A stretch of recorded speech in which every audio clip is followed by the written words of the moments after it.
inside my soul, the child within began to grow. A whispered voice said, take my hand, we'll build a world where love will stand.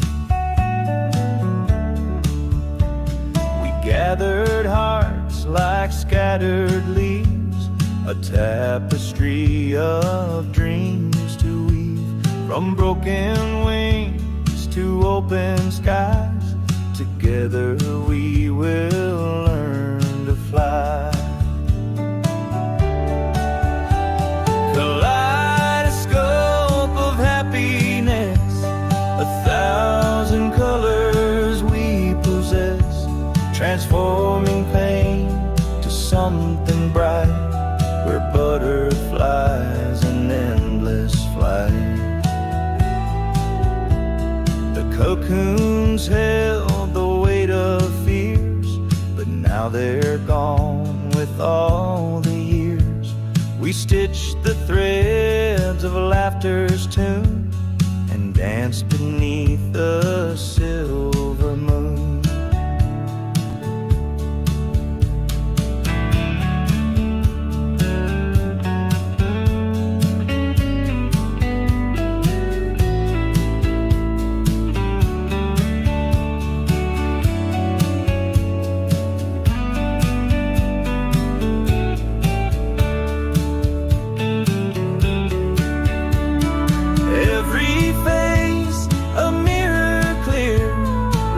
Love to draw us near, no longer lost, no longer small. Together we can have it all. Kaleidoscope of happiness, 1,000 colors we possess, transforming pain to something bright. We're butterflies in endless flight.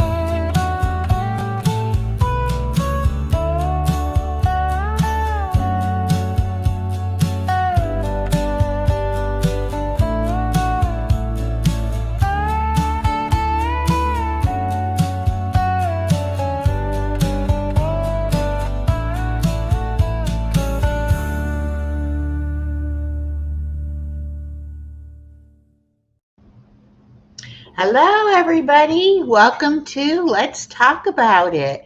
We have a returning superstar guest, Mr. Craig from Frequently Asked Questions, The Madness. And he is the one I had to cancel on when I fell and hurt myself. And so I am so glad that he agreed to come back. So welcome, Craig. How are you doing? Thank you. Thanks for having me. I'm doing well. How about I'm yourself? doing I'm Hello, doing everybody. so much better.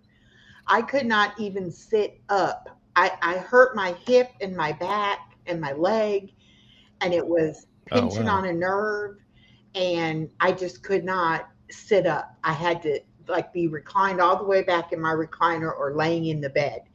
And I would not come live laying down. I was like, if I can't sit up at the desk, I'm not doing it. You probably looked glorious in your prone position. I don't know, but I hate to have to cancel on anybody, but I was so glad. I mean, I wasn't glad that I canceled on you, but I was glad it was you because you were like, yeah, take care of yourself. I was like, thank you, thank you. I I got you, girl. So now, anytime that I've fallen, I probably have some terrible story now. So was it a wonderful story that happened when you fell, or was it just It it doing was crazy stuff? it was a totally freak thing. Mm. I was walking into my kitchen, and the next thing I know, I'm on the floor between my desk and the baker's rack. Oh, wow. And I've kind of like, first I thought I just hit my elbow and my knee. I didn't realize I hit on my hip first and then the knee and the elbow.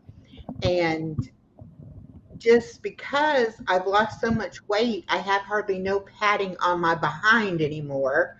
And so it was like bone on the hard floor. And my bone did not like that. And it was like, it swelled up. And pressed on that nerve, and I had the drop foot thing going on where, it just the whole leg, none of the nerves were working right. And I've had a pinched nerve in my back before, and had to have back surgery. And so I was freaking out, thinking, "Oh my gosh, I'm not going to be able to walk, and I'm going to have surgery and all this." And I thought maybe even I messed up in my back where I'd had the Oh, surgery wow. before.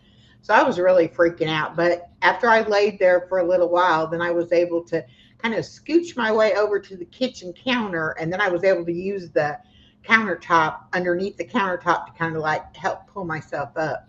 Yeah. So it took about a good 2 weeks before that swelling went down enough to where that nerve, quit hurting so bad. But of course, my daughter and the doctor, they, wanted me to have an MRI, and they were like, "Oh, we got to do something." And I'm like, "I've been through this before. Give me a little bit of time. Yeah. It may heal on its own." And they did regular x-rays, and I didn't break my hip or anything like that. So I was kind of like, let's just give me some time, because I'm the kind of person, if I get it in my head that there's possibly something wrong with me, Yeah. I like just kind of shut down. So I was like, "No, I'm fine. I'm fine. I just got a bruise." I feel And like, when my 2 oldest girls were growing up and they would hurt themselves or their mom, they would be sick or whatever, their mom would always be underneath them and stroking them and all that stuff, and I'm sure that feels good as a child, but at the end of the day, if something like that happens to me, I just wanna be left alone, like, let me kind of acclimate to the feelings of what I have going on, and I'll be okay. But I have a wife that, like, takes care of everything. She takes care of the dog, she takes care of me, and so it's like having my mother's kids doing that, or even my mom, she was kinda like that too, but yeah. yeah. Well, I felt really bad because I had started doing chair exercises, and I Mhm. was videoing them, and I was putting them out like Monday, Wednesday, Friday. And this happened on a Wednesday morning at like 4 o'clock in the morning, because I had gotten up and I was going to do the video before I went to pick my granddaughter up. And so I couldn't make the video, obviously. And I had other videos ready to go, but I couldn't even sit there long enough to get things uploaded and all. And I was like, "That's it. I can't do anything." So I did a post saying, "Look, I fell. I can't do anything. I'll just be back when I can." And I had so many people reach out and just give me so much love and prayers. And I was like, I'll eventually get, where I get back in the swing of things. But it actually kind of was like a spiritual awakening for me, because Sure. I felt like God was telling me, "You need to slow down and just Mm. stop, be still for a minute." And because I was having a lot of things going on about, should I keep the channel going? Should I change things? What should I do? Yeah. And I was getting to the end of having to watch my granddaughter, because she'll be going to school in the fall, Yeah. and she's home with her mom over the summer because she's a school teacher. And so I'm going to have the summer basically free. And I didn't know what I wanted to do. And I was kind of like questioning what I should do. And after I had that fall and I had that time just to be chilled out and just really let my thoughts come, then I pretty well decided what I wanted to do. So I really think it was a good thing. Of Yeah. course, it didn't feel good, at the time, but Mm-mm. it's Yeah. been a positive experience now. So. Well, I'm glad you're up and running now.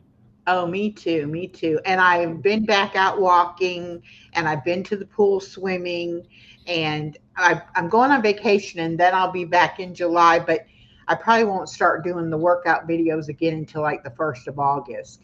Okay. Um, but I will get back to doing that, because the funny thing about it was, whether anybody watched it or not, it held me accountable, because Sure. I made the commitment saying I was going to post it Monday, Wednesday, Friday. So Yeah. I had to do them at least on those days.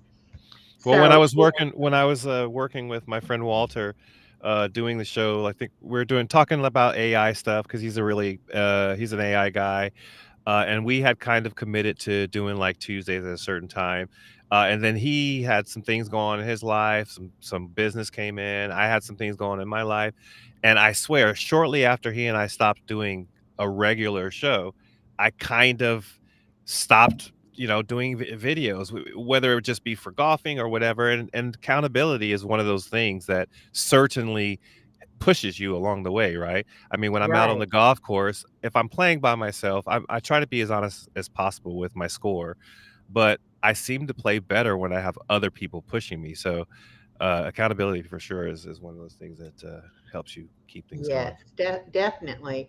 And I've always been, I mean, my dad was the kind of man that said, your word is your bond, and if you say you're going to do something, you better well do it. Hmm. And so, I make these commitments of myself. It's not like I have a boss or, anybody telling me you have to do these things. I just decide I want to do them. And then I'm harder on myself probably than if I had a boss. Right. And I Absolutely. was complaining to my daughter, like, I'm letting people down. I can't do this, that, and the other. And she was like, well, who says you have to? And I'm like, well, me. But, and she's like, yeah, but you can also say you're taking a break. You can also say you're going on vacation. You can also say. And I Yeah. was like, you're right. And that's where I'm trying to get to in my life, where I have the time to do all the things I want to do, but I don't turn down doing other things because of those commitments.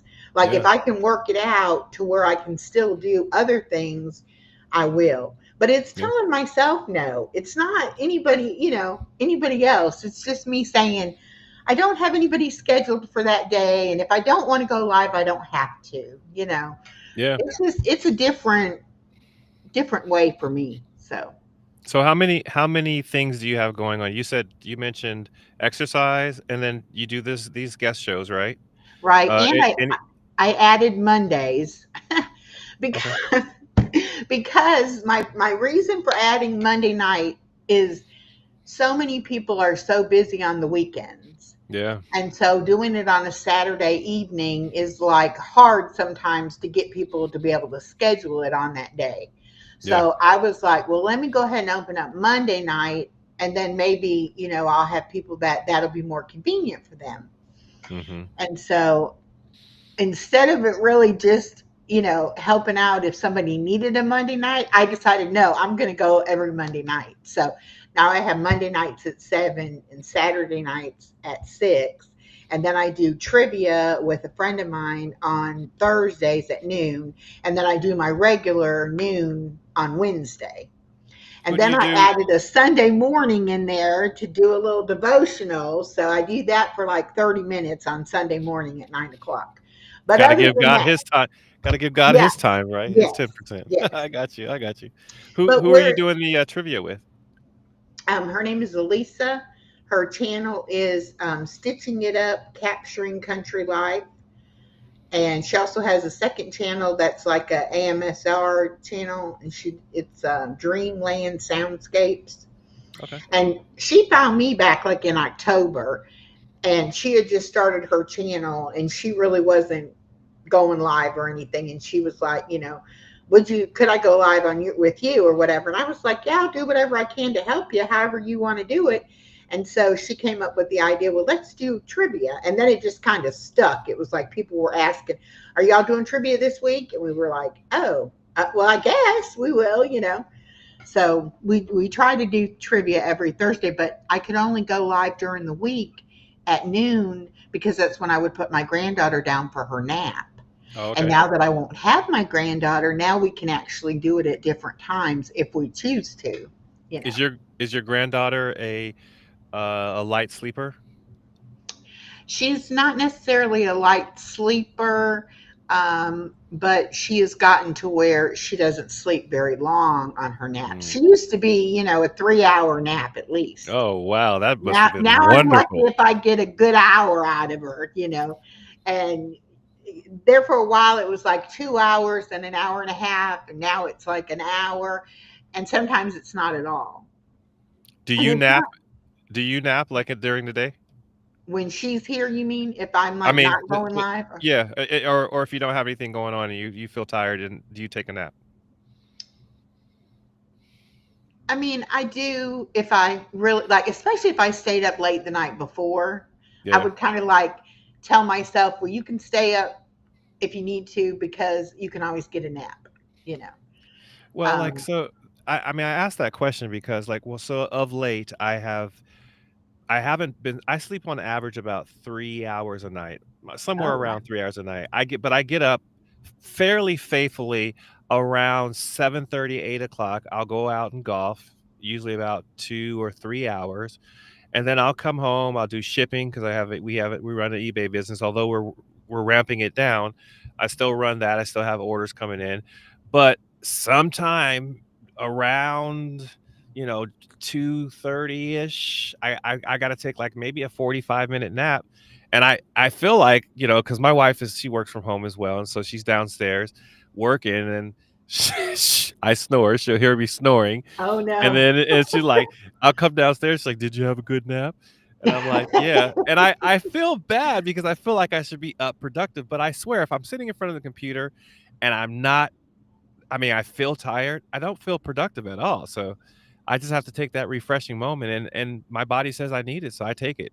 But then for whatever reason, later on in the night when I go to sleep, I'll wake up, you know, I have things going on in my mind, planning things out, and I'll, you know, watch plenty of YouTube stuff, and it comes out to be about 3 hours a night. So, Well, before I had my surgery, I was not like really good at sleeping. But I was always trying to multitask, always trying to get stuff done. mhm, And sleep was not real important. And going through the process of having the surgery, they impressed upon me how important it is for your body to rest yes. and to be able to, heal and rejuvenate itself when you rest. And so, where I used to think sleeping a lot meant I was lazy, now it's like if I sleep more, it's because I'm trying to be healthier. I'm Yeah. trying to give myself time to heal. So I do try to get more sleep than I used to, but I kind of have that same problem. I don't really have a problem falling asleep, but Mhm. it's staying asleep. I, Well, you know, apparently. So, my wife got me this watch that I have on now. In fact, I was going to ask you if you count your steps. It tells me that I've done 11,332 steps a day, which is not bad. I think my goal is 8,000. But it also has a function that tells me about my sleep. So, I'm talking about the 3 hours that I get, but I have intermittent sleep. I don't get into deep sleep a lot throughout the night. right, Which really that is the problem. Uh, I stopped smoking for about a year and a half now, or almost it'll be 2 years soon. Um, and my wife told me that I have sleep apnea, so we went through the process of going to the VA, and they were gonna do the sleep study and all that stuff. But then when I stopped smoking, she's like, "You don't need it anymore." And I think she's fearful of apparently you get reliant or you start relying on the machine that they put you on. So I don't know about that, but I have to do something about getting into a deep sleep. And I yeah. can't see I don't have anything going through on my for chat, so I'm not ignoring you guys. I think there's some people saying stuff, so if there is, but hello everybody. I'm I'm not ignoring you. I'm trying to type and say hi as we're going. Gotcha. Well, before I had my surgery, I had sleep apnea and I had to wear the machine. And I could definitely tell that I did get better, more restful sleep when I would Mhm. use it than when I didn't use it. But shortly after I had the surgery, I didn't have to use it anymore. But I also had a lot of breathing issues where I would get really short of breath, especially, like even just going to the car, getting a couple bags of groceries and walking back into Mhm. the apartment. I would be, Yeah. and like, okay, I need to take a break here, and Yeah. now it's like I don't have that problem. So a lot of the things that I had wrong with me medically by losing the weight has kind of not necessarily reversed everything, but it has definitely made things, better. Sure. Did you get to So, did you have a target weight in mind from after the surgery, or did you just um, whatever comes comes, yeah, or whatever well, goes goes? they tell you you should be able to lose a certain percentage of your Okay. excess weight, but the center that I went to, they didn't say um, like a certain amount in a certain amount of time. It would be just like every time I would go in for a checkup, they would be like, well, you did good, but now you need to try a little harder, or you need to Yeah. do this, or So I kind of gave myself the goal to lose 100 pounds in a year. Okay. So my year is up July the 8th, and I've lost 96 pounds. Good for you. So I got Congratulations. 4 pounds to go between now and July the 8th, and then I'll be happy. That's like one less cup of water a day, right? Yeah. And my daughter's like, I would just lie and say I lost 100 pounds. And I'm like, no, I'm not going to do that. I'm not lying to myself, especially. But it doesn't matter if I don't get there within the year. They say you will continue to lose for about the first 18 months. So I still have another 6 months of potentially, dropping more weight. Good. If I got the 100 pounds, that would put me at 215. I cannot remember in my adult life ever being below 200. Oh, So wow. kind of my ultimate goal is to get below 200. But I also kind of just want to see how it goes, Yeah. because I didn't realize either that I would lose weight all over my entire body. Oh, yeah. I really just thought that where I had the excess weight, it would Yeah. just come from there. And I have lost so much weight in places I didn't think I was going to lose weight that it's really changed my mobility. Oh, And okay. so now I'm kind of like, well, I wonder how, that's why I'm doing the exercise and walking and swimming and all that, because I want to put on some muscle and I want to see how far I can actually go. So, Yeah. Yeah. but Absolutely. the whole surgery process changed my way of thinking so much that I didn't realize that was going to happen. They kind of tell you that if you're a food addict, the surgery will not change that. You will still Mm. be a food addict.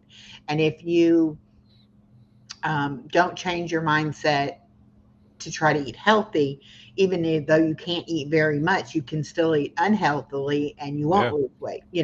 So it was kind of like when everything they were teaching me started clicking in my brain, like, I'm 62 years old. Why has nobody ever told me this stuff in this way, Yeah. that I get it? I mean, I've been on every diet imaginable, been to the doctor so many times, and I was a really bad diabetic, and they would tell me, watch your diet, exercise, and they would just keep giving me more and more medication. Mm. And it wasn't until this doctor said, do you know why you should drink water? Do you know why your body needs protein? Do you know why you have to move your body? Then it Yeah. was like, oh my gosh, no, I didn't know none of that. I always thought when you dieted, the best way to lose weight was to eat less, you know. Mm. Not And necessarily. no, well, and you can't necessarily eat less often either. Like a Right. lot of people think, well, I only eat one meal a day, I shouldn't have a weight problem. But your body is only going to do the digestive process during that one meal a day. And Right. you want that furnace, like I call it, you want that furnace burning all the time. Yeah. So you have to keep putting something in there for it to do. I never understood that. And I always thought, yeah, they say eat lean meat, but they also say you can have vegetables. So, do I really have to have that much lean meat, or can I just have more vegetables? And my doctor was like, no, I don't care if you never eat another vegetable in your life. You have to eat protein, Yeah. Yeah. high source. And so then it was like, oh, okay, it's really important then. And then when I started losing the weight and really started feeling some energy and feeling good, then I was like, yeah, forget anything else. Just give me some meat. I'm just, I just What want more some meat? meat now. But I was on 19 prescription medications before the Oh, wow. surgery, and I'm now on 8, which one of those is my blood pressure medicine, which we've already cut in half. And I'm starting to get lightheaded when I get up too fast. So I Mhm. really think I need to cut it some more or just get off of it. Yeah. So I'm hoping I will get down off of even more of the medicine. But I was taking 200 units of insulin. Now I most days I take none because I Wow. have this. I still wear the sensor, and if Mhm. I'm within my range, I don't want to take any insulin because then it'll drop it too low. Yeah, exactly. And even though it won't drop it low enough that like I'll be medically in trouble, but it when I see that it's low, then I want something sugary to bring it up. Yeah. And then Well, I that just causes me to want to eat something I shouldn't be eating. So it's kind of like as long as you're in a good range, let's leave it there and not mess with it. So I pretty well told myself I'm not taking the insulin unless I absolutely have to, you know.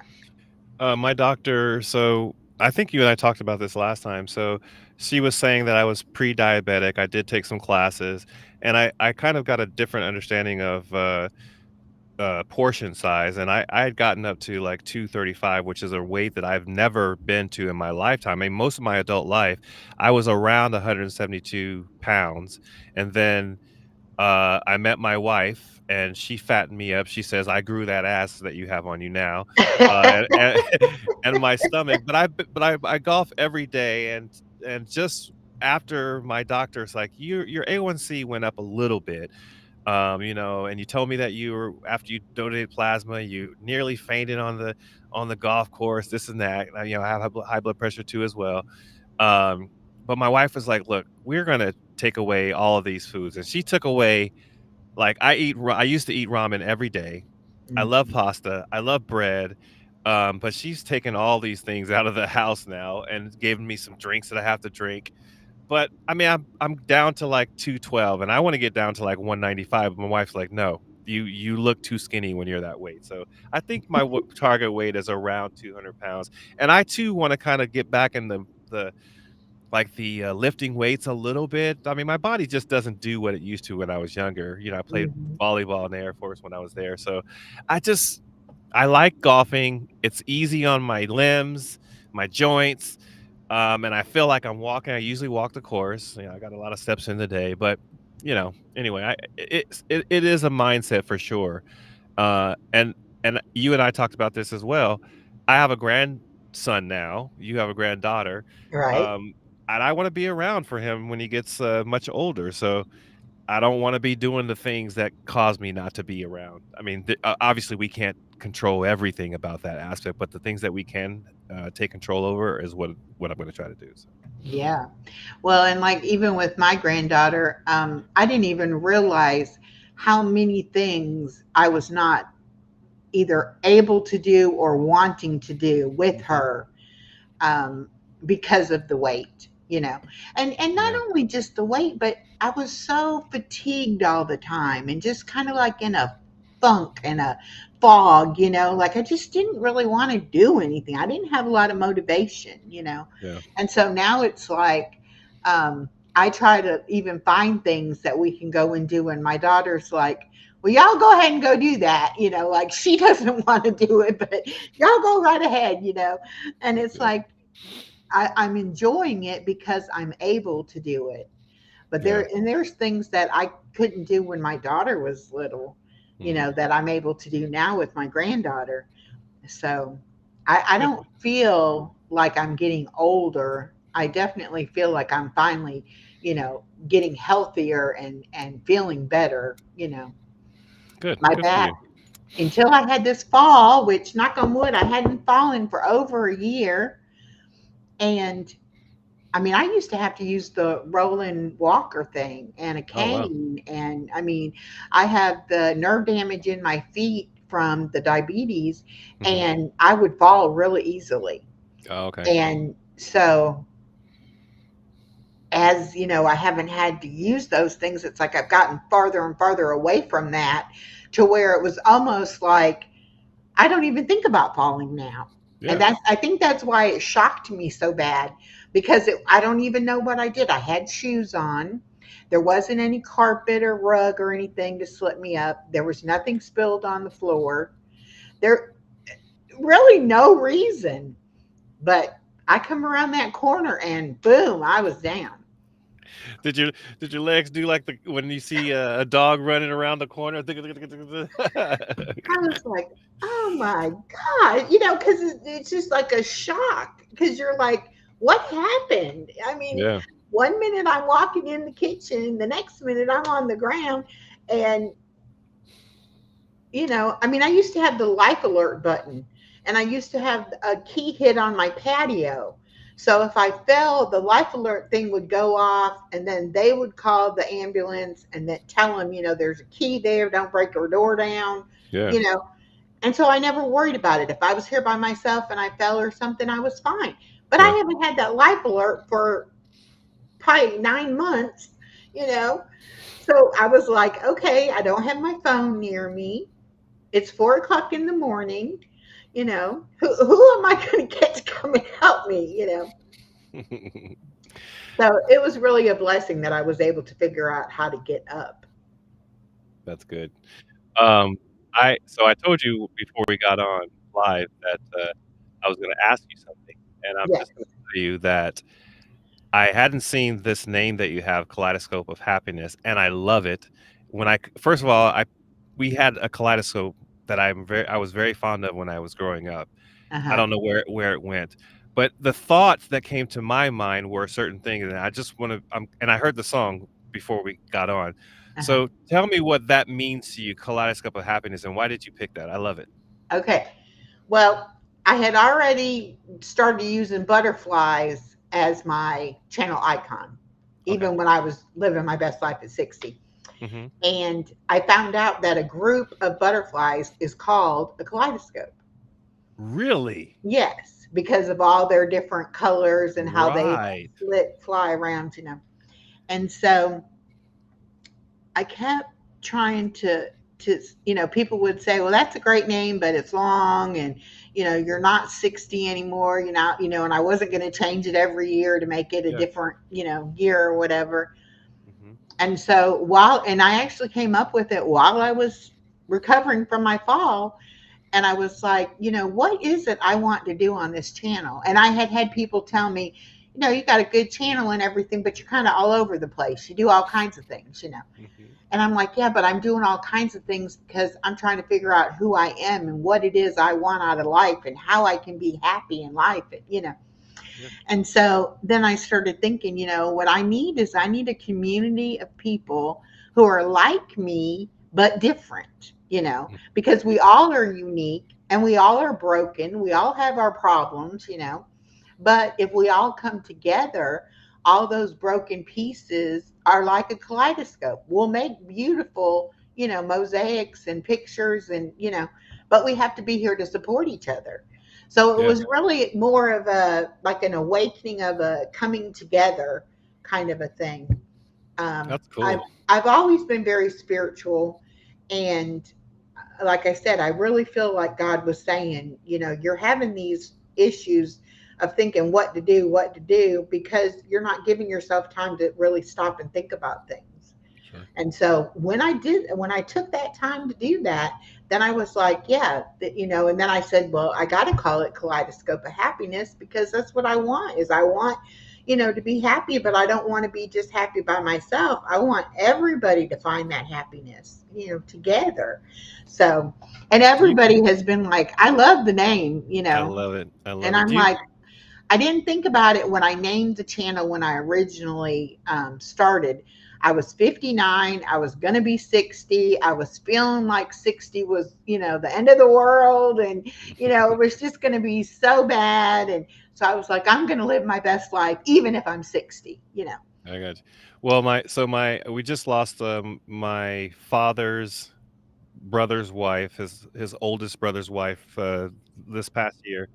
But she loved butterflies, and I see butterflies all the time. So I'm glad that you told me that about kaleidoscope. I never heard of that. But you Mhm. reminded me of something. I'm sure you've heard the term or the phrase that America being the melting pot. Yes. So, and for a very long time when I was growing up, I kind of thought that was a weird way of thinking about it. And the reason why is this. We have so many differences, excuse me, in America, and I kind of think of it like this. if you had a salad, you had the salad with the tomatoes, the lettuce, and the cucumbers, and all these different parts. Who naturally blends that stuff up and says, "Ooh, that was a great salad." I think that we have the differences and we appreciate everybody for their differences. The beauty of all the cultures and the beauty of all the different people, like you said, butterflies, the kaleidoscope of butterflies having multiple colors. I think that's fascinating. And when I saw it, first of all, I was like, is that the topic kaleidoscope of happiness? Because I hadn't seen. I mean, beyond you and I Yeah. talked, via email, I hadn't checked out your channel for a while. I of course went back and I was like, okay, but I still hadn't seen kaleidoscope of happiness. But it was the first thing I was like, I want to ask her about that because I think it's beautiful. So Yeah, thank you. and when I changed it, my handle didn't change. So it's always been living my best life 9697, which is my Right. daughter's birthday. Okay. Um, but so it's like if you search that or it'll still come up, but it'll Yeah. say Kaleidoscope of Happiness. So it didn't really make it too hard for people to still be able to Still find me. catchy. Yeah. But for new people who didn't know the channel before, that I'm meeting now, it's like they either call me Kaleidoscope or they call me Happiness or, Got like you. that. So I like it a lot better, but I usually always tell people my name is Echo. You can call me Echo, you Yeah. know. Yeah. But yeah, that's what I love about YouTube is the fact that you don't know who you're going to meet. Any walk of life, any country, any culture, Hmm. anything, and you don't know. And I think we should appreciate and love everybody for those differences, not be upset with people because of their differences. Yeah. How boring would life be if everybody was exactly like us? You Yeah. know? I Yeah. mean, it would be so boring to me. I just enjoy the fact that everybody is different. And I don't have any issues with people's age. A lot of people, like my daughter's like, I've got like not little kids, but like teenagers that Hmm. I talk to on here, Sure. and I've got people older than me. But it's like, I don't care where you're from or what you do or how old you are, I want you to be happy. And if I can tell you something that'll help make you happy, then you're welcome. Yeah. Amen. So I'm definitely moving in the direction of doing some stuff on mindfulness because that is one issue that I do have, that I don't live my life 100% in the present. Hmm. I'm still in the past a little bit and I worry about the future. And I want to be here and present. So I'm working on that. Hi, Crystal Phoenix Rising. So um, I will always talk about God and my love for God. Hi, Body Illusion. But I will definitely talk about, getting healthy and my journey as far as that goes. And, I like to play games. And I've kind of learned that a lot of things that are like from your childhood, being creative and playing games and things like that, actually keep you pretty Oh healthy in yeah. the mind Yeah. as you age. And people will say, at your age, no, I don't want to. I don't want to be, old and in a nursing home and don't know where I'm at. And. So Yeah. I want to keep my mind active and Des- learn Despite whatever I can learn. my mother, and I think we talked about this too, has been diagnosed with Alzheimer's. But she now loves to color, Yeah. and she could talk about coloring all the time. Mhm. And of course she's reminded of when she had breast cancer, that I slept on the floor when she was going through chemo right by her. I don't know why I didn't get into bed with her, but for some reason I was on the floor. She's like, he would sleep. He slept on the floor every night. I have the best son. It's just so funny hearing her do it. But she keeps telling me, I have this book of coloring books that I'm going to send to you. She's already sent one to me and to my daughters as well. But yeah, coloring and like Sudoku. Sudoku, Uh-huh. crossword puzzles, coloring. I like doing like those little metal puzzles. Yeah. You know what I'm talking about, where you Yeah. get Try them to get them apart. apart. Yeah. I think all of those things, yeah, keep your mind, you know, active. Apparently, Well, and the thing about it is that like I never gave myself permission to explore different crafts or creative things because I was kind of raised that if you weren't good at something, don't do it. Like if you do something, you got to be good at it and do your right. best. Hmm. And so the unknown of whether or not you could do it or would you be good at it or whatever, it would just stop me. I wouldn't even attempt. And now I'm like, you know what? I'm going to give it a try. If I'm horrible at it, I'm horrible at it, but I might not be. You don't know. Yeah. And so I'm learning how to crochet. I got into doing diamond painting, and then I got my daughter into doing the diamond painting. And at first she was like, "Mom, you got too many hobbies." And I'm like, "Well, you need to get a few." We both read. We're big readers, and we do Hmm. like to read, but that was about her only hobby. And I was like, "You need to get another hobby." So then I had bought her a diamond painting to do. And once she did the first one, she was hooked, just like I got hooked on my very first one, too.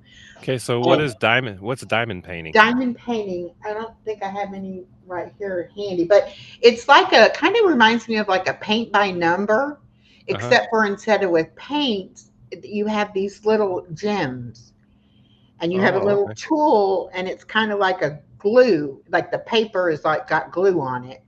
And you put the Oh. little gems in there to make the design. Oh, wow, that's cool. And So, could you actually, I mean, it'd be pretty expensive, but could you do the same type of thing with actual little tiny diamonds, or oh, is that gonna definitely, really? definitely. Wow. You could use any, and there are some that they're almost like a plastic Uh-huh. little button thing, or whatever. But there are some that are like look like rhinestones, and then some that are even like shaped like maybe an oval or a diamond, and it's like a shiny metal. So it just Oh, wow. depends on the design of whoever designed it. But when they first came out with it, it was basically like just like for a picture size. Now they have diamond painting on like anything just about you can diamond paint on. I bought a journal and you diamond paint the cover of it.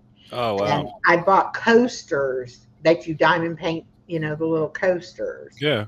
And it's just, I mean, just about anything you can think about, they're putting the diamond painting on. But now, what the big thing is taking your own picture of something and sending it into this company, and then they will make you a diamond painting out of your picture That sounds cool too. that you can do. And also, you always have extra of the little gems, Yeah. because every one you get more than you need. And so people have started saving those and then taking and making their own crafts by gluing those onto, Wow. wood or metal or, whatever. So it's really becoming a very artistic kind of thing, because if you're not artistic enough to design something yourself, you can buy the already made design of just Mhm. about anything. Any subject you're wanting to make one on, you could probably find one to do. So, but it's you have to pay attention to what you're doing. So it's kind of like you can't be thinking about other things because the colors sometimes are very similar, Oh, and yeah. you might. And I did this on one of mine. I put the wrong color all in the wrong area. Didn't realize it until I got to where those were supposed to go, and was You're like, like I don't have enough. And then I had to get them off and all that. So it's like you do have to pay attention, what you're doing. But I like that. I like getting out of my head and where I'm not thinking about something else. Yeah. And I'm present then when I'm doing that. Same thing with the coloring. It's not even about the coloring, it's about that quiet time with yourself. Yeah. That, I usually play music when I'm doing it, and it's just and I find it irritating now when I color with my granddaughter and she doesn't color in the lines. And I'll be over here on my page coloring real neatly, and she'll come over there and make a big, scribble on it or whatever. And I'm like, no, you ruined it. Don't do that. You let that child color out of the lines. It's like you can She will color out of the blossom. lines on your own paper, not on Granny's Not paper. a. Oh, you mean like when you're both doing the same We're piece? both doing a page ourselves, and I'm over here doing mine really good. And then Yeah. she's like, oh, let me help you, Granny. Yep. Well, so you remind me of like what I endured from my young children as far as Father's Day gifts. I mean, Uh-huh. I would take my kids out and get their mom, whatever we got them. And then I got like rocks with eyes on them and I was going to say, a you got stick the arts and craft project. and Yeah. the wiggly things. Of course, we got the my birthday's in November, so I have I don't know how many damn turkey Turkey. hands I got. Yeah. So yeah. Hello, the soul session. I gave you blue butterfly wings so you can get to know everybody else. And that's the thing of it. I did my granddaughter's preschool this year. And I know when they go to regular preschool, they make a lot of projects, that they take home to the parents. So Yep. I made sure that, we made a handprint, kind of like a little dish type thing for her dad for his birthday. Hmm. And then it was like definitely for Mother's Day and Father's Day, I had her make stuff. And I got ornaments and let her paint them to put on the tree at Christmas and, different things like that. Yeah. But I don't want her to ever go through what I've gone through about being afraid to be creative. Yeah. I don't put too many, other than I don't like her color in my paper, but, she can do whatever she wants to do on hers, Yeah. and Yeah. she's just learning. And it's funny to watch them when they don't know how to hold the pen or the crayon, and they're trying so hard to make a circle in it. Yeah. Hi Bella, Kristen, welcome. So it's really been a lot of fun watching her figure things out. um but she's the kind of kid that she won't be honest and tell you, like, when you try to quiz her on something. Hmm. And she would count for me all day long. She knew her numbers, she knew how to count and everything. Her mom would come and her mom would say, count from 1 to 10. And she'd say, 1, 8, 12, 2. I'm like, do it right. Yeah. So now it's like my daughter knows that she knows, and that she's just playing with you, that I she saw doesn't.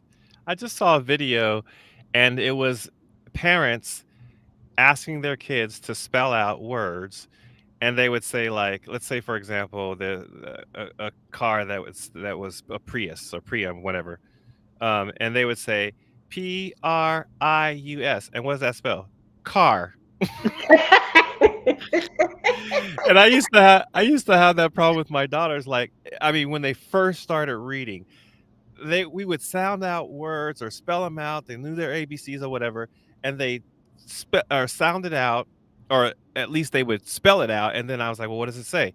And it would be something that wasn't even close at all to whatever it is. I'm like, read it. That I have a lot of patience, I do, but those are one of those are some trying times working with my kids to read. But Well, kids are when fun. I was trying to teach her the letters, I didn't want to just use the, A is for apple, B is for ball. Yeah. I was trying to be creative of thinking of different things, but I wouldn't always be consistent and say the same thing for each letter. So she learned like 3 or 4 different words that For start with each different letter. I got you. So Yeah. when you ask her, she doesn't just tell you the one thing. She'll be like, rattling it off. And it's like, okay, okay, okay. They don't care about all that. Just, what it is. Go find me what the A looks like, and she has an A in her name. So we definitely wanted her to learn the letters, in her name, and learn her first name, her middle name, and her last name, you know. And so then my daughter had went through a time where her preschool had told them that, mom and dad have names too, that they're not just mom and dad. And I remember her asking us, what's your real name? So Hmm. my daughter said, okay, this is mommy's name is this, and daddy's name is this, and granny's name is this. And she will say everybody else's name, but when it's for me, she's like, that's my granny, and that's her name, Granny. Um, I saw a video on YouTube where there is a mom asking her daughter, "What's my name?" And she says, "Mommy." And she says, "What's daddy's name?" And she says, "Alec." My wife, I can hear my wife sometimes spelling out stuff at work, and she'll say E for Echo, L for Lima, or whatever. She says all these random things all the time, lion, whatever. I'm like, honey, how come you don't? I was in the military. How come you don't use the NATO phonetic alphabet? I Yeah, always say Craig, Charlie, Romeo, Alpha, Indio, Greg, yeah, golf. yeah, But I don't know why. Sometimes people use E for extravagant. I mean, it's like, come on. yeah. It doesn't have to be that hard. It Make it is. easy on It yourself. is funny though. I was using animals one day, and I get to the letter N, and I'm like, N. What animal starts with the letter N? And all I could think of was nest. They use nest for the N. And I'm like, but it's not an animal. I want an animal, And animal. Now that you And say it, I can't think of one. it took me forever. And I finally, there's like a weird bird or something that they're using now. I can't even remember what it is, but it's funny how, even though you're trying to do something different, though what you learned, for each of those letters, you remember what they told you. Wait, so like you were saying, I Oh, I do know it's remember. nightingale. Uh, Nightingale's a bird.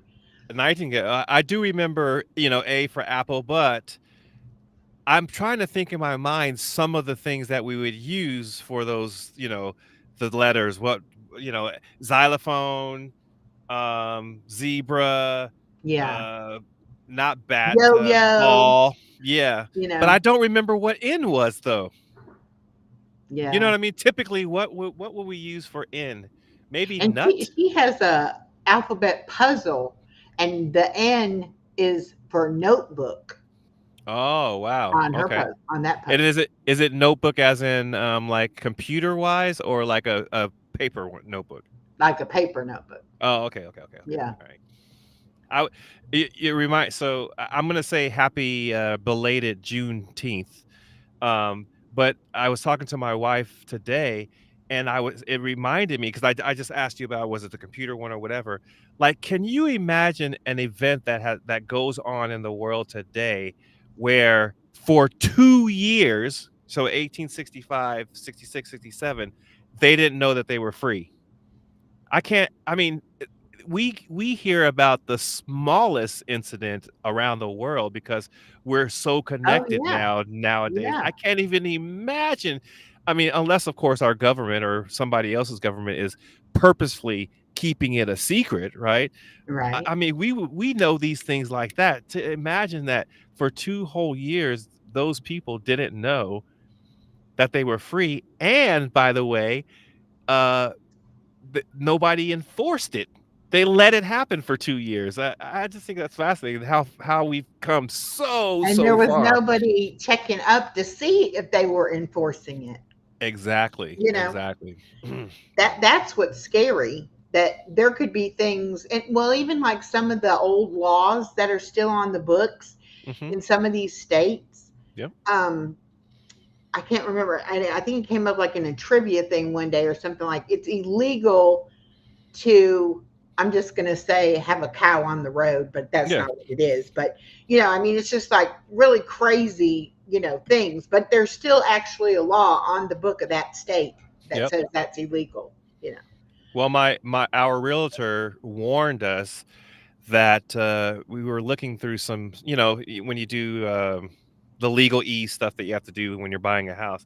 He mentioned that, in North Carolina, that they have some wordings that may be offensive and it's just outdated.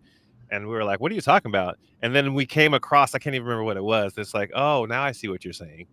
But yeah, old laws, you can't, like, you use the one of cow in the road. I used to have one that I remember that was, to me, so funny. I can't think of it right now, but yeah, Yeah. who knows? Well, and I mean, just the fact that we have all the technology that we have, and like take my daughter, for instance, she doesn't know what it's like to live without a microwave and a cell phone and a Mhm. computer. And, Yeah, um, when I say things about my childhood, she's like, "What the heck was that?" It's like, yeah. why'd you have to do that? Because I know what it was. One time I was telling her, we always had to take change with us because you might have to use a payphone to make a Mm, phone call. And she's like, "What's a payphone?" yeah. Like, yeah, that's right. Kids today, they don't even have to worry about a payphone. No, absolutely. Strange. But I mean, I love technology for all the things that it makes better, but I don't like it for the things where we get so reliant on it. And then what Sure. happens if something, you don't have that? Like I can remember one time my phone just went black and I couldn't get it back on. I couldn't do anything with it. And I knew nobody's phone numbers because they were Mhm. all stored in my phone. Yep. My And if it wasn't stored in the phone, I would Google the thing, like the business or whatever, and get the phone number that way. So I didn't know any. I'm like, "Does anybody have a phone book? I mean, I need to look some stuff up here to figure out what to do with my phone." my wife's number is uh love of my, wife, love of my life. My daughter's is, daughter number one. It's all kinds of crazy stuff, and I don't know any of those numbers. Yeah, absolutely. Well, you know that I started a drone business. I'm working on a drone business. It's called Drone Hand Solutions. That's a shameless plug. And I haven't gotten a gig. I mean, actually, I did make $75 because somebody rented my drone. Um, Oh, but part of the thing that I'm doing right now is I want to fly over for realtors, for dilapidated properties, for communities that are improving. Give them the data that they need and images that they need to show that the owner did what they said was wrong with the property and fixed it, fly over, and okay, that changed. And then also golf courses. Well, there's something that I'm doing with that business that I have to now apply for a patent. Um, and I mean, I can't really go too deep into it at all, really. But the reason why I brought it up is because I went to AI and I started asking questions about kind of formulating the ideas of what I was talking about. But right. like you said, there's it's very useful for me to be able, because I mean, my wife, she could care less about this particular item until she sees that it's doing something. Because right now it's just a hobby because it hasn't made that much money. Yeah. But AI will sit there and you can ask questions ad nauseum. But at the same time, yeah, it has to be checked sometimes. And people can use AI for all kinds of crazy, nefarious things.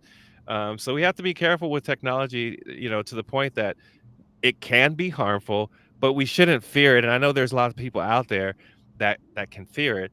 And I'll tell you one thing that I don't like. I probably get 90 phone calls a day on my phone, and what they say is, "Hello?" And I say, "How can I help you?" "Hi, this is Susan, blah, blah, blah, blah, blah, blah, blah." And it's an AI voice. There's somebody on the other end pushing the prompt, but it's an AI person that I'm talking to. And my response to those people are, "Susan, let me speak with a real person or don't call me back." Yeah. What do you think happens? They don't call you back. They don't, no, they don't even say another word. Click. Click. Yeah. And I think they expect that we're going to be fooled by, and sometimes if you say, "I know you're not a real person," it will say, "No, I'm a real person. It's just my connection." And I mean, I need to literally get on be recording myself when I'm getting these calls, but 'cause I get plenty of them, Yeah. and just to hear the kind of interactions that you have. But I'm not exaggerating one bit. Probably 90 calls a day do I get, and they mirror your area code, or sometimes an area code where you lived before, or and some. I'm like, maybe mom's calling. No, it's not mom. It's a AI voice. Right. Well, hi Star. What I have on my Sorry, I'm having I trouble have an understanding. iPhone and I have it set on there unknown silence unknown callers because Mm, my thing is if I know you, you'll be in my phone. And if right. I don't know you, but you need to tell me something, you're able to leave me a voice message. If Sure. you can't leave me a voice message, I'm not calling you back because you're Right. probably a computer or it's a telemarketer or whatever. I don't need it anyway. But Yeah. what really bothers me is the text messages where it says, and this one gets me, you didn't pay a toll Mm, when yep. you were traveling through XYZ state and you need to pay this toll, okay? I don't travel much, so I know that's not true. Right. But some other elderly person may not know that's not true and be like, "Oh my gosh, I got to pay it." Yeah.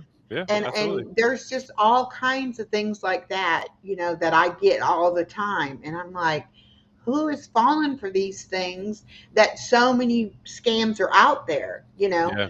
When I worked at Walmart in our money center, we would do the wire transfers and we would get old elderly people and they would actually have the person on the phone with them and the person would be telling them, go to Walmart and here's the code. This is where you need to send it, and this is how much you need to send, and da da da da da Yep. da. And the one lady, she's like, it's the IRS, and I'm like, hang up the phone. It is Yeah. not the IRS. That is not how the IRS operates. Yep. Hang up. And she was so afraid. And I'm like, ma'am, do you even owe any taxes? And she's like, no, I have a CPA. I know I don't owe anything. Well, then hang up the phone because it is a scam. But we had employees that would answer a phone call and the person would say, this is so and so from home office, and I need you to go load up some like Visa gift cards and give me the number. Mhm.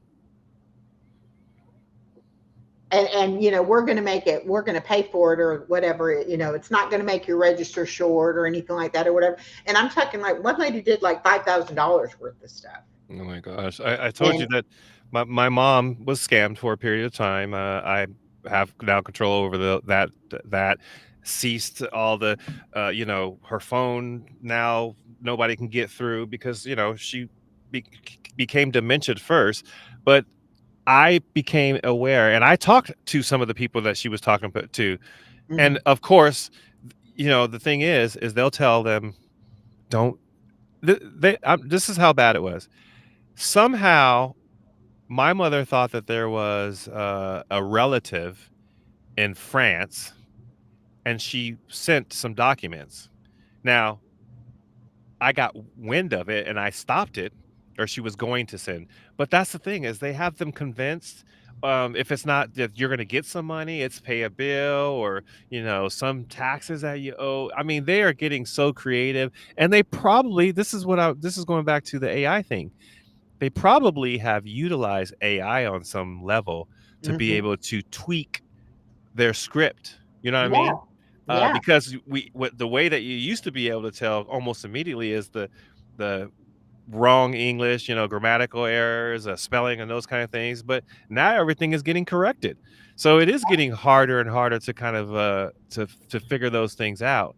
In right. fact, I think that I'm going to actually see if there might be a way that you could just hit a button and on my phone AI answers and has the conversation with it. And then we can AI talking to each other. It's like the two Yeah, Chinese restaurants talking to each other that you call.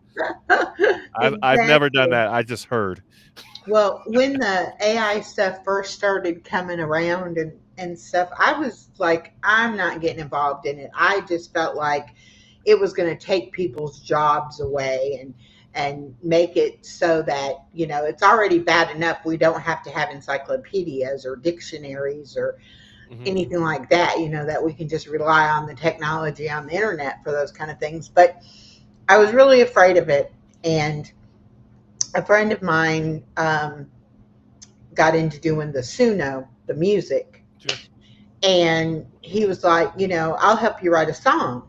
Because I was like, I really want a theme song. Everybody's getting a theme song for their channel. I really want one, but I don't know how to go about it, and I can't afford to pay somebody to write one for me. Sure. Anyway, so he got me involved with the Suno and all. And now it's like, I love Suno. Yeah, Suno is cool.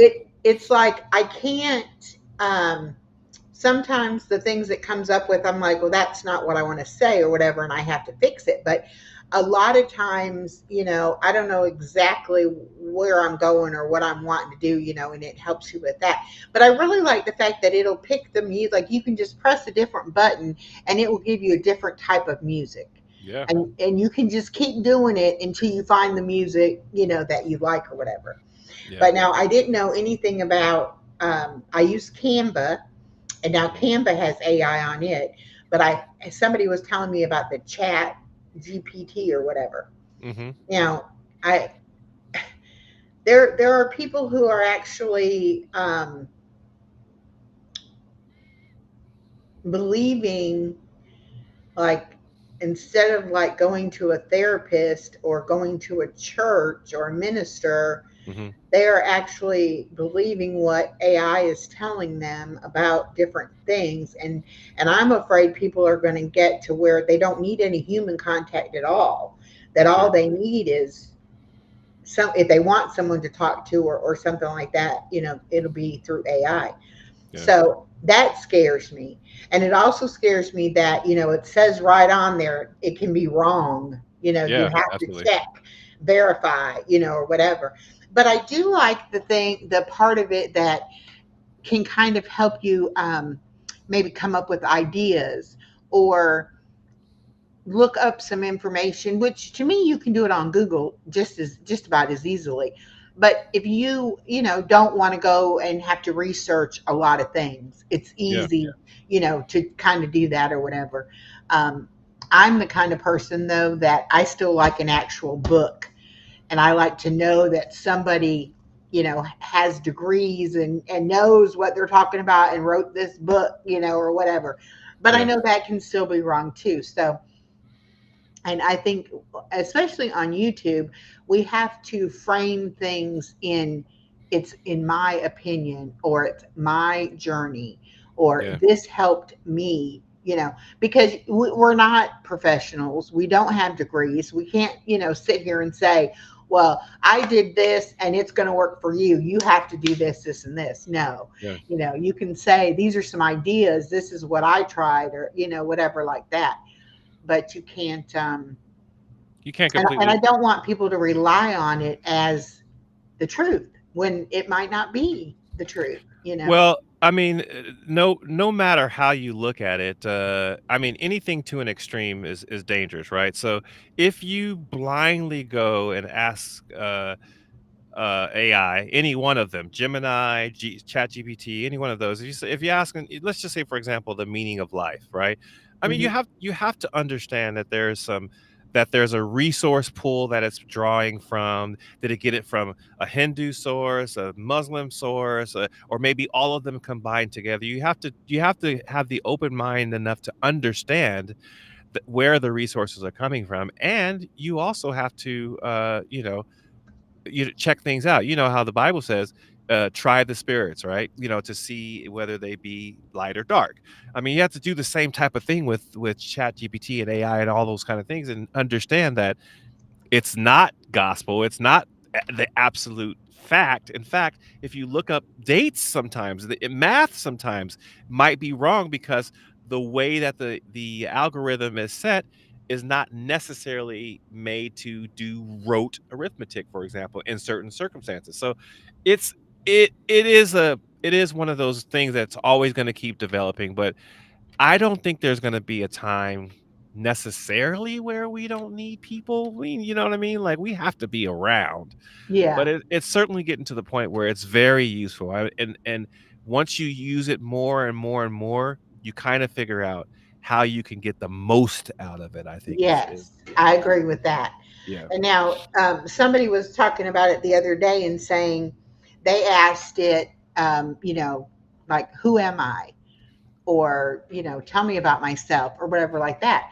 Well, just like how sometimes you'll be talking to somebody about something and then all of a sudden you'll start seeing ads for that product, or you search Yeah. one thing on YouTube and then you start getting all these videos for that product or whatever. And it's kind of like that. If you use the AI things enough, it's going to kind of develop and say, well, this person is searching for these kind of things, Yes.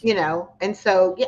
And these people are like, oh, it knew who I was, it knew all this about me, and it was so accurate. Well, what it's just, to me, it's the same thing as horoscopes. Horoscopes can be very accurate if you read it and are open to it, and you can say, like, oh, it's speaking to me, that's Hmm. me, I'm Yeah. exactly like that or whatever. Or even like just the where you'll read where it says, I'm a Capricorn, and they give you all the characteristics of people who are Capricorns. If you're looking at it to want to agree with it, you're going to be able to see that, oh yeah, that's me, I'm a Capricorn, Yeah. Yeah. but maybe not necessarily. Right. Exactly. So you still have to be able to have your own discernment and be able to be knowledgeable enough. And that's why it bothers me, because young people and older people may not have those capabilities to be Hmm. able to discern what is real and what's not. And I would hate for anybody to get hurt, Yeah. because of Well, something like that. that, and that's the kind of the side of what you and I were just talking about, is that the human side of all of us matters with regards to redirecting, the way we feel, the way we see things, the way we understand, the way we're taught, and even then, you can have the wrong kind of human contact that will lead somebody down such an extreme road that it can be dangerous, right? And then Right. you have to have somebody in your life, or meet somebody in your life, that balances the falseness of what that person taught you. I would You just made me think of, I remember there was a time where people would almost always text, and I think there's still people always texting, but now sometimes it's like, hey, let me know when you have a moment, Hmm. because I actually want to talk to you. We're Right. recognizing the limitations that go in a text. My daughter and I were having my oldest daughter and I were having kind of an argument, and we were texting back and forth. And I said to her via text, "You need to check your tone." And she was like, "Dad, there's no tone in text." I'm like, "You know what I'm talking about." You know what I mean? And But see, that's the thing. That's why I don't like texting, Mhm. because it's okay for I'll be there in 5 minutes, or meet me at the grocery store or something like that. But when it's something that should have some emotion involved in it, I Yeah. can't read their emotion. I don't know if they're happy, sad, and it's like sometimes people have actually gotten to arguments over how they interpreted that text message that did not mean what they said at all. And I have Yeah. friends that are like that too, that are like, the only time they text me is to say, I'm going to call you in 10 minutes, or you call Yeah. me as soon as you can, or whatever, because they don't want to do it, through the text either. Yeah. And I'm kind of like, I my favorite thing is like a video call. If I Mhm. can't be face to face with somebody, at least let me do a video call where I can see their emotion and see their expression, Yeah. and then I'm happy with that. But sometimes even Well, just talking on the phone, I don't like. I worked for a company, and we would have tons of client calls. We'd be on Zoom at the time, and everybody would always have their avatar up, Hmm. and you can there's no telling what somebody would do. And our CEO at one time tested somebody and asked the question directly, and that person could not answer. And then shortly thereafter, it was like, everybody will be on camera. Yes. Because you can see, I mean, you and I can tell we are engaging each other. You know what I'm saying? I can tell Hmm. sometimes when you're engaging the chat, how we're talking. But if even on some of the times you go on panels, you see panels. and everybody has their avatars on, and they're Right. talking, mad junk to each other, and you can't really see what they're doing. It's like, come on now. I mean, where is the where is the connection, right? Like, Right. where is the connection? We need to still have that connection, I think. So And to me, that's the whole reason, especially like if you do a video call or a Zoom call or something like that, the reason you're doing it like that and not a regular phone call or a regular text is because you want that, put your eyes on the person and see what they're doing or whatever. And I yeah, don't understand why some people then still think it's okay not to have themselves on the camera. yeah, Now I could understand if there was, something there's I'm sure there are times and reasons that would be appropriate, but 9 times out of 10 you can go ahead and put your camera on. you yeah. know Well, my wife happens to be one of those people. She does meetings and whatever, and I'm not saying that she's vain, but whenever she gets in front of a camera or a meeting where she knows she has to interact with clients, she does her face and her hair a certain way, all that stuff. hmm But I mean, more often than not, they don't have to be on camera. Blur it out or whatever. yeah. They could do that. Yeah, I just happen. I mean, don't get me wrong. If I'm on a panel, and I haven't done it for many months now, I'm saying like 2 or 3 months, hmm but typically now I might just have my avatar on because I mean, like you said, I don't want to get on laying down, but I might just be laying down talking. Um, and I don't want to be on camera, and I'm not yeah. always in my studio. So Right. yeah, it's a catch-22 kind of the situation. So Yeah. But I'm thankful we have all the technology we have. I mean, a few years ago, I never had ordered anything online. I had never had anything delivered other than a pizza.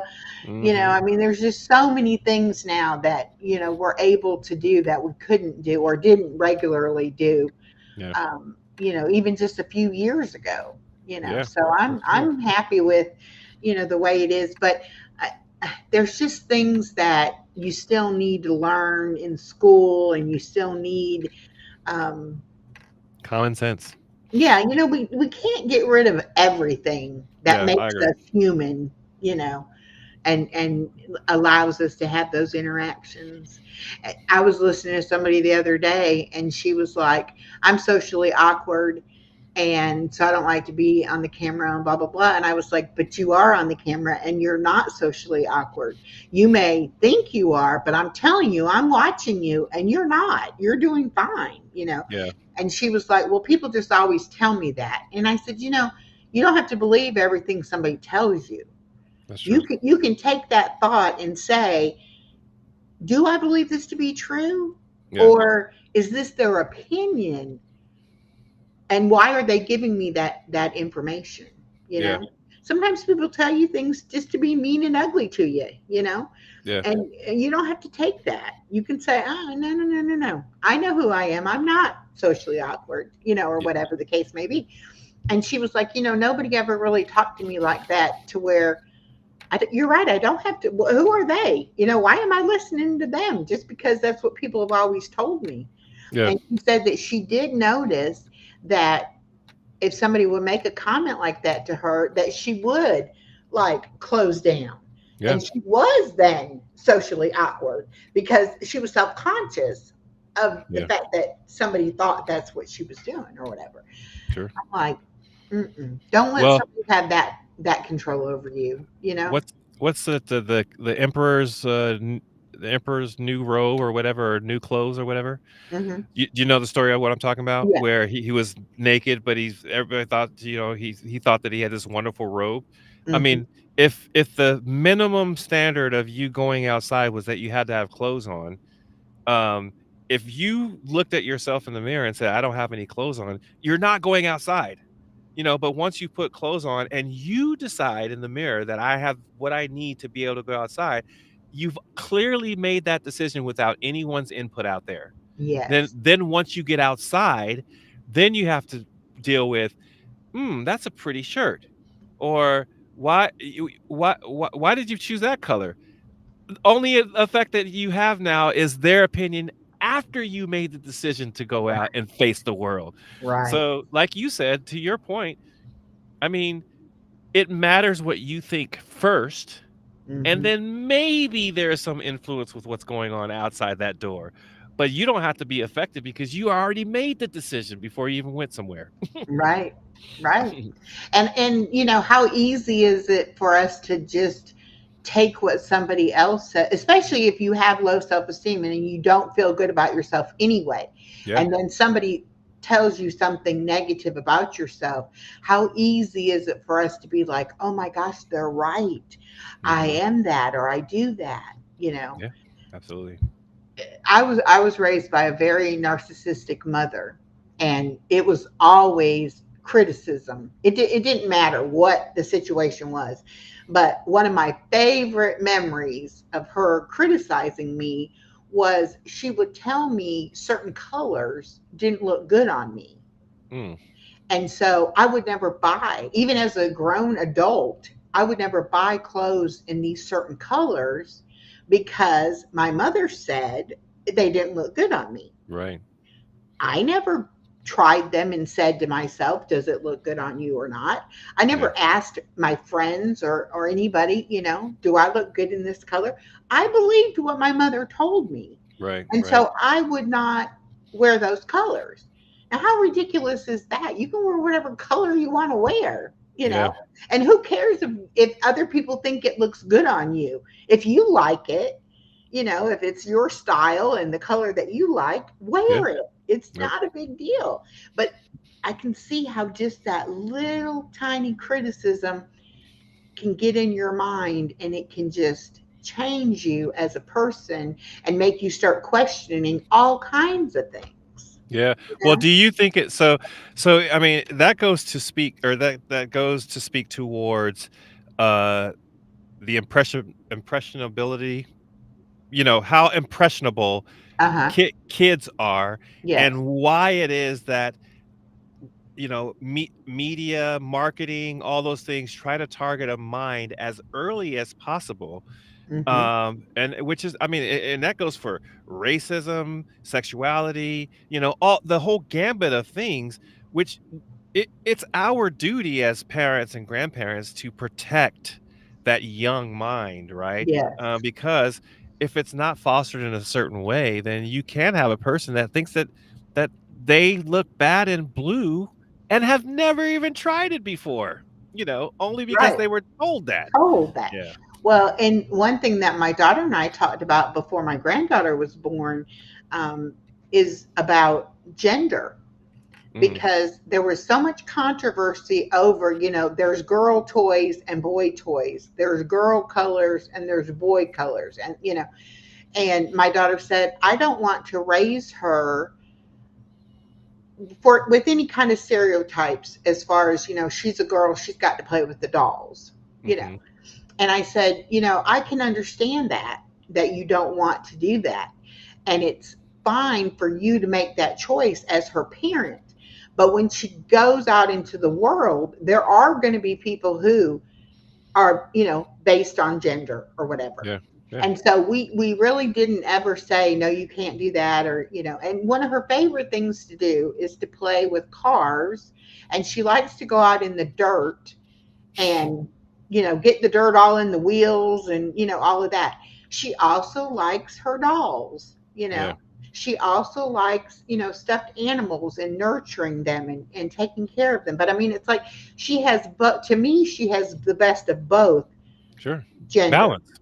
Yeah, balance. And I she mean, it's doesn't balance. have, you know, any qualms about, she'll wear a dress today and blue jeans tomorrow, and it's perfectly okay, you know. Right. But she's just now that she's almost 4 and she's going to be starting school, she's starting to realize that there's boys and there's girls. Sure. And so she said, my mommy's a girl, my granny's a girl, my daddy's a girl. And my Mm. daughter was like, oh, no, no, no, no, no, no. Your daddy's not a girl. Your daddy is a boy, you know. Grandpa is a boy, you know. And then she was like, okay. But to her, everybody could be girls and it would be perfectly okay, you Yep. know. Don't have to have one or the other, you know. And to me, it's like their minds are so innocent and so pure until society takes and starts, you Yep. know, messing with it. Yep. So, I mean, I'm glad that she doesn't have any qualms about whatever she does. If she wants to do it, she does it. She was jumping off the coffee table last night saying she had seen a video of a flying squirrel. Mm. And, the flying squirrel puts their arms out and, jumps. And it's Yeah. really more of a jump than a flying. But anyway, so she was on the coffee table putting her arms up. I'm the flying squirrel and jumping off the coffee table. And she had the best time doing that. And I'm My like, I couldn't my believe my daughter didn't stop her. Like it's dangerous. You're going to get hurt jumping off the table, but no, she was having the best time doing it. of course, my mom did it, and I did it with my kids, about not jumping on the bed because you fall and break your arm. You Mm-hmm. know, my middle daughter, I can't remember how old she was, but she calls me up. She said, "Dad, I broke my arm." I'm like, "What were you doing? Jumping on the bed?" She's like, "Yep." Yep. That's how she broke her damn arm. I was like, "Oh my gosh." Wow. Well, I bought my granddaughter, one of those little trampolines, and it has the bar on it for them to hold on to, but so that they could jump because she was jumping on the bed. Mm. And my daughter kept telling her, don't jump on the bed, but she really wanted to be able to jump. Yeah. And so last year for her birthday, I asked my daughter, what do you want me to get her? And she was like, I guess get her one of them trampolines. So we got it, and she calls it her jumpy thing. And she'll go in there and you'll be like, what are you doing in there? Doing my jumpy thing. And she'll just be in there jumping away, One of the small ones for inside? Yeah. Oh, okay, yeah. It's probably maybe 4 foot across or something. Yeah. We have But one it has downstairs. a handle on it. So you can, hold on to the handle or whatever. And she's so light that it really doesn't bounce very much. Right. If she was heavier, I think it would spring back a little bit more. Great exercise. Yeah, and she absolutely loves it, Yeah, that's good. But and I don't know that it stopped her from jumping on the bed. Now she still will jump on my couch. She climbs a lot. I keep telling my daughter we need to get her into gymnastics or something because she loves to, roll and tumble and climb and jump and all of that kind of stuff. So, but anyway, kids, they're our future. And I feel like it's all of our responsibility to try to make this world better. And one way we can do that is by raising our kids right, I mean, my daughter, she teaches 3rd grade, and she'll tell me, Mama, parents are not parenting their kids. Parents are not raising these kids. These kids are just growing. It's like they don't have any boundaries or any kind of structure or anything. And she is not a pushover when it comes to being a teacher. She has her rules, but she also lets the kids be who they are themselves, and they figure out real fast that she's more of an ally than a authority kind of thing. And I mean, they tell her things and she just cannot believe the lives that these kids are living, and she worries about them. Like during summer vacation, she had kids at the end of school this year that actually were crying that they didn't want to not come to school over the summer. She had kids that were saying, hold me back. I don't want to go to 4th grade. I want to be in your class again next year. Oh, wow. And she's like, I can't do that. You can come and see me, but you have to go on, to the next grade or whatever. But teaching is such a hard profession, and she loves the kids and helping the kids, but she gets so frustrated with the way the administration does things. Yeah. That, they don't, half the time they don't even take the kids into consideration when they're making decisions about how things are going to be done or whatever. And she has a little bit of a voice when, she'll say, but my kids need blah, blah, blah, blah, blah, Yeah. and they're like, we don't want to hear that. And she's like, well, I'm going to tell you, you know. And they made the decision a year ago to make her the head of her department. And she said, are you sure you want to do that? Because I'm not going to sugarcoat it. I'm going to tell you how it is, you know. Tell you how it is. Yeah. And third grade, they have in Georgia, they have mandatory state testing. And third grade is the first year that it actually counts, you know, like makes a difference in if they get promoted or not. Oh, okay. Yeah. And it also counts for the teacher as far as if the teacher gets retained or not based on how well the scores are and things like that. Sure. And they would do things like they have to take the test on the Chromebook, but they wouldn't allow time in the daily schedule for the kids to be on the Chromebook to get used to being able to take a test Oh, wow. on the Chromebook. And yet the curriculum was set up in a way that there were programs that they could put their, you know, weekly test on the computer On the computer, yeah. and let them take it on the computer. And then they would, you know, get that familiarity about doing it that way. And she had to fight with her administration for them to realize, you know, you can't, it's like saying, here, I'm going to give you this rock and I want you to write your answers down with a rock, you know. I can't do that. A rock doesn't write, you know. And it's like once, you know, she thought, and of course all the other teachers were like, she's right, but nobody would speak up or say anything. Yeah. And she's still young enough and new enough in teaching that it never crosses her mind like they could fire you. They could say, we don't want you here anymore, you know. And so she's just like, I'm just telling you how it is, you know. You can't expect them to do this if they haven't been doing this, you know. And Amen. It's just amazing to me. I'm over here going, oh my gosh, keep your mouth shut, kid. Don't say everything you feel, you know. Don't make waves. Don't do that, you know. But it's true that especially when she says, but you know what, Mom, they'll have a faculty meeting and they'll say, we want feedback. And then nobody says a word. Yeah. And she'll sit there for a few minutes and then she'll look at the principal and she'll say, you know, do you really want feedback? Because if you really want feedback, I'll give you my feedback. But if you're not going to listen to it, then I'm not going to waste my time, you know. And so now it's like he'll even call her, like they got a new curriculum and they were trying to make the decision on 2 different ones, which one they should get. Mm-hmm. And he asked her, you know, well, Mrs. Bivens, have you looked at that curriculum yet? And she was like, yeah, I looked at it. He said, well, what do you think about it? And she said, I wouldn't buy it. He was like, really? you don't think it's worth it? You know? She was like, no, I like such and such, you know? And I said, oh my gosh, they're going to tell you can't teach math anymore because you won't use the right curriculum. You know? But I'm proud of her because she's not afraid to say what she thinks. That's and good. I think Thanks too to you, many people are afraid to say what they really think. Amen. I mean, we do need more voices for sure for all kinds of things. I mean, that goes without saying. I'm in total agreement with that. Yeah. So I'm going to ask you. I don't know. I know that I think the last time that we met or saw each other, I said that I was going to have you on my channel.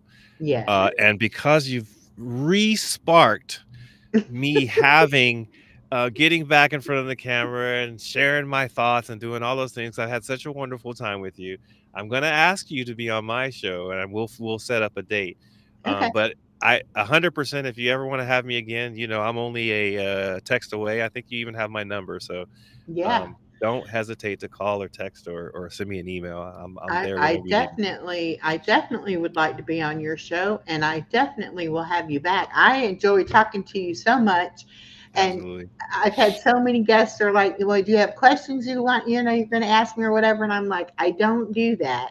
I just want to have a conversation and we'll figure out what it is we're going to talk about as we're talking, you know? Yeah, that's what we did.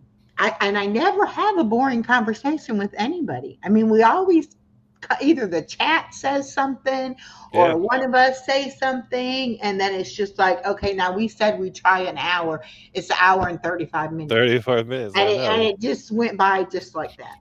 You know. I feel like I've known you for a long time, and you are personable. You're a lovely person inside and out. I can tell, and I'm glad that we met. I don't know if you remember. Do you remember the very first interaction you and I had before we got online? And I mean, before we did a show together. Do you remember? Um, I think I went on one of your lives. No, the other way around. You came So on my live. Okay. yeah, you were doing a live, and it was one of those type shows. I think it was a show that you were doing, and I happened to go to your channel. I think it was because of another person. I can't something Specs. Um, Oh yeah, Specs Appeal. Specs Appeal, Yes. and you had been in that chat, and I think we all, because she was welcoming people, subscribing and those kind of things. And then I Uh-huh. came to one of your shows, but you were live and you were taking questions, and you said,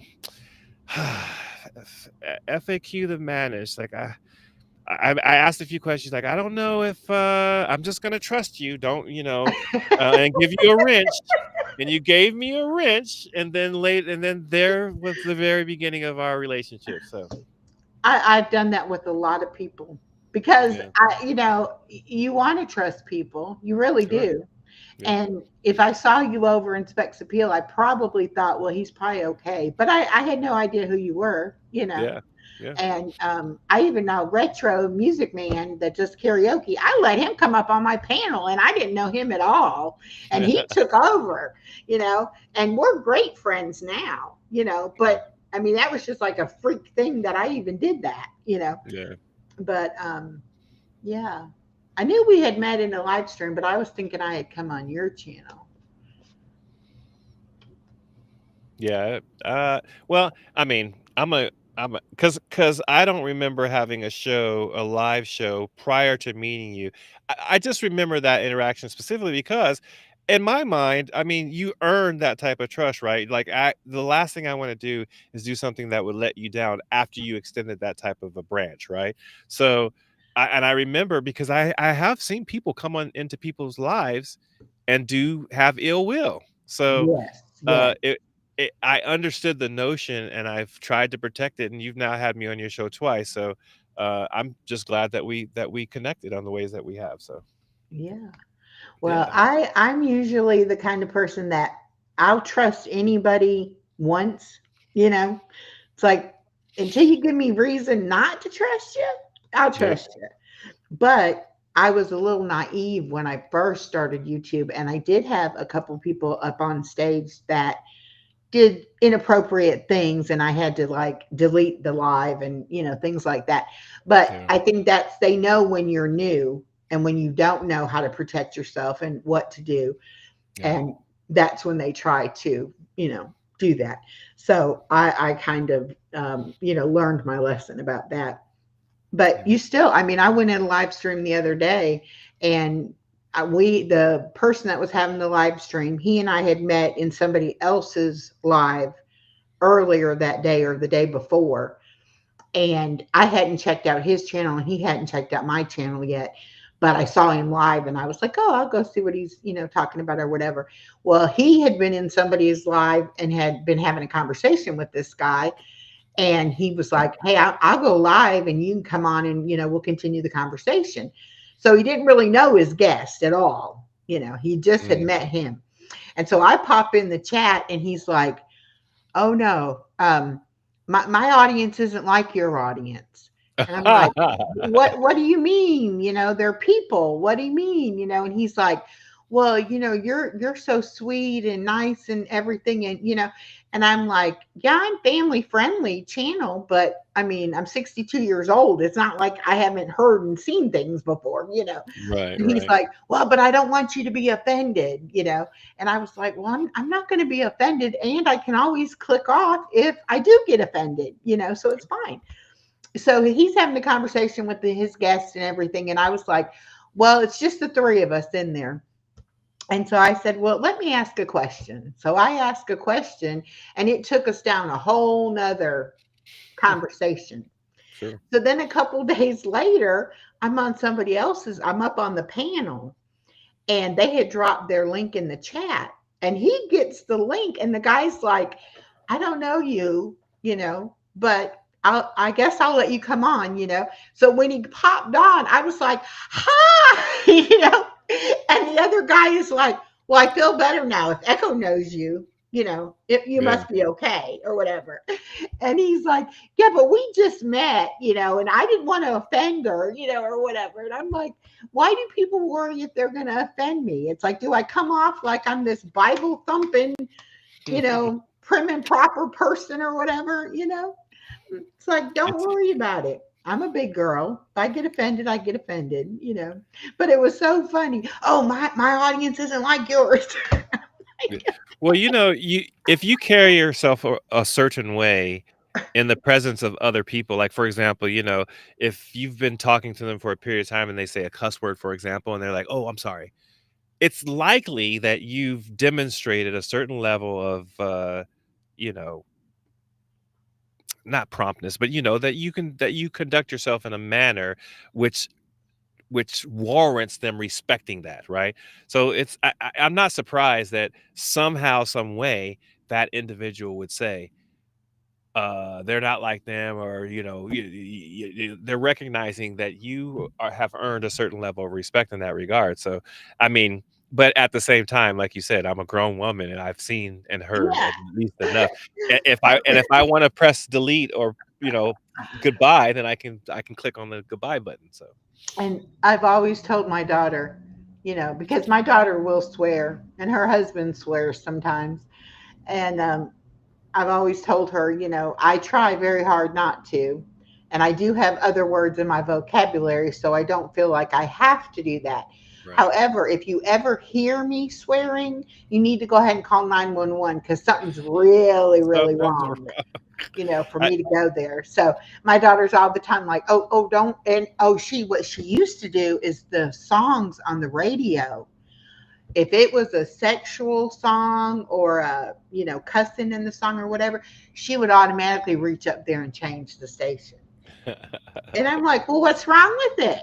Well, you yeah, listen to it. Why can't I listen to it? I want to hear it. Like, I want to hear what you're listening to. It was funny though, because when she was first teenager, I forget what station it was she wanted to listen to, but I'd never listened to it. I mostly had listened to country. Mm. And she was like, oh, I like whatever channel it was. And I was like, oh, okay, well, let me check that out. Let me see what you're listening to. And she was like, oh, no, you don't need to listen to it. I was like, well, then if I can't listen to it, you don't need to You listen can't to listen it. to it. Yeah. But now she has an appreciation for like all genres of music. She really loves music. And so sometimes we'll be in the car and I'll have country playing and she'll be singing along. And I'm like, oh, but you don't like country. And she's like, yeah, but that's a good song. Yeah. I'm like, okay. Well, I am going to have to leave, ma'am. Okay, As BJ, I'll go look at it. I'm glad you dropped it in the chat. Everybody can go check out BJ's new short. Oh, I'll check it out for sure. Thank you so much, sir. It has been a lovely conversation.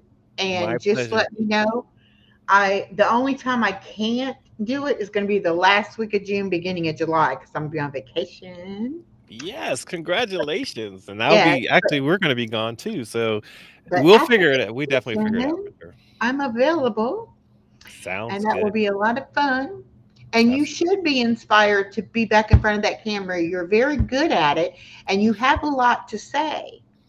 Thank you. Well, my wife would tell you that that's not necessarily a good thing. Okay, maybe you don't have a lot to say, but you have necessary things that need to be said. Our Okay. community needs you to say these things. All right. All right. Thank you Does so much. that make it easier? Yeah. Well, I'm sure she wants me to zip it, Craig, sometime. So, but no, That's okay. I have a voice, but I just know who's the big boss in our household and who takes care of the majority of everything. She left for a week, and I didn't know where the dog food was, where the Q-tips, where's the toothpaste? Because the toothpaste is always full until it's not, and when she's gone, I have to fill it. I'm like, where is it? Yeah, so she takes care of Well, that's why men need wives. it. We do. Women can live by themselves, no problem, because they're natural nurturers, caregivers. They take care of themselves. But men, they kind of want that. So, yeah, that's why you have a wife. That's good. It's good that you have one, Yes, amen. because We just there's a celebrated lot of our people out there that don't have them or have not good ones. You know. we just celebrated our 1 year anniversary. We've known each other for 7, but our 1 year anniversary of being married in May 3rd. Yes, May 3rd. So yeah. Well, Well, thanks to the chat for. that's good that she married you after knowing you for a while.